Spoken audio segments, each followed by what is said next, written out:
United tribal organisation of Assam आरो अल बड' एक्स volunteer फर्स जौथुयै जोङो खौसेयै दिनैनि बे सानखौ फालिनाय जादों आरो दहाय फुंनि हाबाफारि लेखायै जोङो डिसिनिसिम जोंनि दिनैनि बे गोथार साननि गांसे लाइसि गथायहैनाय जाबाय ओमफ्राय दा जोंहा दङ माने गेवलां मेल जोंहा चिफ गेस्ट हिसाबै दङ मानगोनां एमएलए बिथां सेवलि महिलारि बिथाङा फैगासिनो दङ दा जों दिनै सेथि फालिथाय बे देग्लाय सेथि फालिदों बेनि उनाव जों बोसोरफ्रोमबो फालिनाय जासिगोन आरो बेनिखायनो बे हाबाफारिजों लोब्बा लानानै आं बुंदों जोंहा आरो अल बड' एक्स भलन्टियार फर्स आरो इउनाइटेड ट्राइबेल अर्गेनाइजेशनजों जोंहा मोननैजों खौसेयै मोनसे आलादा रायजो बिनायनि मोनसे सिमां दंखायो आरो बिगासिनो दङ जों खनब्रै जाबाय दिल्लीयाव थांनाया आरो जों फैगौ माने सेप्तेम्बर अक्ट'बरनि मासाव जोङो प्राइम मिनिस्टार नङाबा हम मिनिस्टार बिथांमोननिफ्राय जोङो एपइन्टमेन्ट मोनबानो जों आरो दिल्लीयाव खनसे थांबावगोन खनसेल' नङा जों बारे बारे थांगोन बे जोंहा माबा हाबाफारिया दंखायो जोङो माने मोननै मेनलि मैखोम मोननै डिमान्डखौ लानानै जों बुंनाय जादों संकसनिफ्राय सदियासिम बुरलुंबुथुरनि साहानिफ्राय बुरलुंबुथुरनिफ्राय ओरै गंगार हाजोसिम बेनिफ्राय कार्बि आंलंनि बर'फोरखौ एसटि हिल हिसाबै मान्यता होनांगौ बे मोननै डिमान्डआ जोंहा दंखायो दा बेखौ लानानै दा जोंनि गेजेराव मोनसे गुलाय गुजाय मोनसे सोमजिदों मोनसे आफाद बिथांमोना माबा फैसा खांलाबायनाय माबानाय माबा एक्स ग्रेसिया मोनगोन मागोन होननानै दा बेफोर नंखायखौनो मानसिफ्रा गोदाव सोराव जालाबायदों डकुमेन्टस खांलाबायदों माबा एकाउन्टस आधार कार्ड आरो पान कार्ड बेफोर खांनानै मानसिफोरखौ माने ओरैनो हारा हास्ति खालामनानै एक्स ग्रेसिया मोनगोन होननानै बिथांमोना खांलाबायदं दा बेफोरखौ आं नोंथांनि मिडियानि थ्रुयै बिथांमोनखौ जाहाथे बेफोर हाबाफारिखौ बन्द' खालामो आरो बिथांमोननि माबाया खुनु मिनिं गैयै माने जेबो माबा गैया बिसोर दिल्लीयावबो थांफेराखै बिसोर थांनोबो रोंखाया बिस्रा मोनसे आंनि मोनसे साननाय बिथांमोना भबिसत मोनसे राजनितिक हान्जा दानायनिसो मोनसे सिमां दं आरोखि जाय आफादगिरि बिथाङाथ' सिगांबो बिदिनो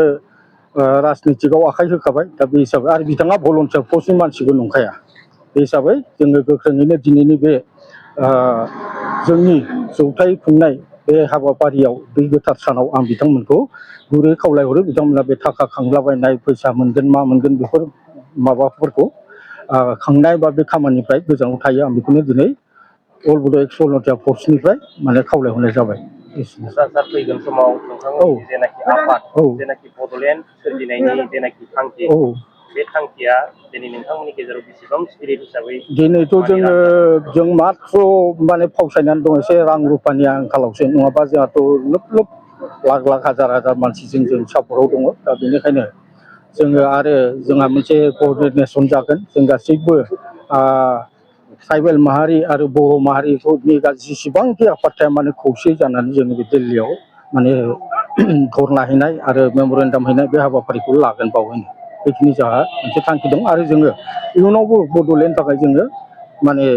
बेबायदिनो सोमावसारनायखौ खालामलांबाय थागोन आरोखि आरो फैगोन समाव नोंथांमोननि जेनाखि आफाद बे आफादा रायजो राजानिफ्राय आरो सरकारनिफ्राय माबायदि थुलुंगानायखौ मोननो जोङो सरकारखौ बुङा दाथ' जोङो जथेस्थ' रायजो राजा आइ आफा रायजोफोरनिफ्राय जथेस्थ' जों थुलुंगा उत्साह मोनबोदों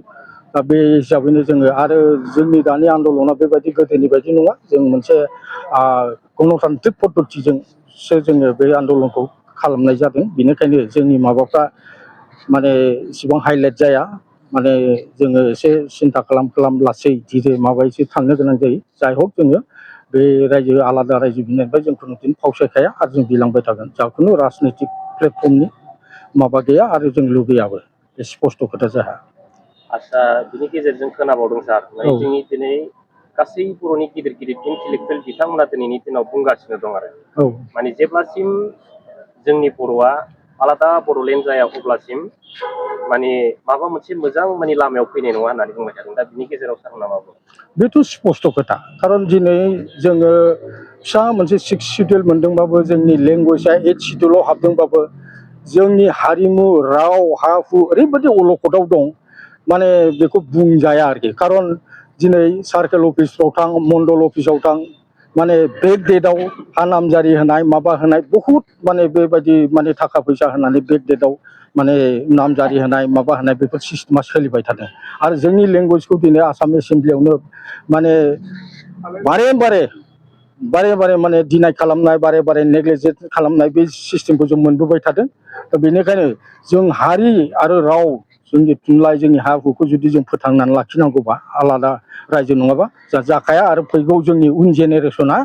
मथा मथि माने सोरां नङा आरो इयुन जोलैनि जोंनि जिथु माने लाइफ बेफोरो माने सोरां लामाथिं जों नुहुराखै बेनिखायनो जोंनो आलादा बड'लेण्ड नङाबा जोंहा माने खुनु निस्तार गैया आरो हारिया थांना थानायनि खुनु माने जुक्ति गैया निस्तार गैया आरो बिनि गेजेरजों गोबां बाथ्रा बुंबावो गोदोनि बर'नि इन्टेलेक्सुयेल बिथांमोना माने जोंनि बिटिसियावनो जों दिनै रैखाथि गैया होननानै दिनै बुंगासिनो दं ससियेल मिडियाफ्रावबो नुगासिनो दं दा बिनि सोमोन्दै सारा मा बुङो बेथ' नंगौ आरो काउन्सिल मोनसे बे काउन्सिला गभर्नमेन्टनि आसाम गभर्नमेन्टनि आन्दारावसो सोलियो बिसोरनि गासैबो हाइ रेंकनि अफिसार मन्त्रि एमएलए आनो बिसोरनि एडमिनिस्ट्रेटिभ माबाया बिसोरनाव थाजोबो गासिबो प्रसासन जिखुनु आर्थिकआनो जा प्रसासनिक माबायानो जा गासिबो पावारा बिसोरनाव थायो गतिके जोङो बे फिसा मोनसे दखरसे फिसा माने पावारखौ लानानै जों जेबो खालामनो हाया खारन आल्टिमेटलि जोङो बिसोरनि आथिङावनो थांखायो बिसोरनावनो जों सोनारखानांगौ बिसोरनाव जों खुलुमखानांगौ बेनिखायनो आं गासैबो बर' माहारि बुहुमनियानो जा जोंनि बिटिसि ओनसोलनियानो जा आसामनि गासैबो बर' माहारिखौ खौसे जानानै जोंखौ थुलुंगा होनांगौ जोंजों हेफाजाब होनांगौ आं बेखौनो दिनैनि बे गोथार सानाव आंनि अल बड' एक्स भलुन्टियार फर्सनि आफादगिरि जानानै दिनै बयखौबो बर' माहारिखौ आं गोख्रोङै खावलायनानै जोंखौ थुलुंगा होगोन होननानै आसा खालामनानै एसेनोसै फोजोबनाय जाबाय गोजोन्थों